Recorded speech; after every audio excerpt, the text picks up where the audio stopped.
NC leader Omar Abdullah ने राकेश पंडित की हलाकत की मजम्मत की है। ट्वीट करके अफसोस का इजहार किया है। अहले खाना को ताज़ियत पेश की है उमर अब्दुल्ला ने। तो हर तबके से तमाम सियासी पार्टियों की तरफ से राकेश पंडित की इस बेवक्त मौत पर मजम्मत की जा रही है, ताज़ियत का इजहार किया जा रहा है। अब एनसी लीडर उमर अब्दुल्ला ने राकेश पंडित की हलाकत की मजम्मत की है, ट्वीट करके अफसोस का इजहार किया और अहले खाना को ताज़ियत पेश की है।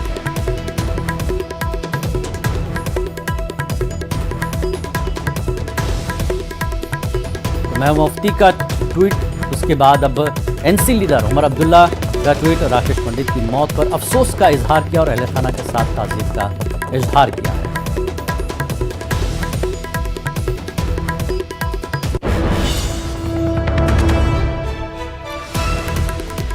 लगातार सियासी हलकों से राकेश पंडित की हलाकत की मजम्मत की जा रही है। डॉक्टर जितेंद्र सिंह ने जिस तरह से कहा कि यह हरकत वही लोग कर सकते हैं जो जमहूरियत की बका के खिलाफ है, और महबूब मुफ्ती ने जिस तरह से कहा कि यह अहमकाना हरकत है, बेवकूफ़ाना हरकत है जो कश्मीर को नुकसान पहुंचाएगी। और वहीं अब उमर अब्दुल्ला का ये ट्वीट उन्होंने करके अफसोस का इजहार किया राकेश पंडित की इस मौत पर और अहले खाना को ताज़ियत पेश की है उमर अब्दुल्ला ने।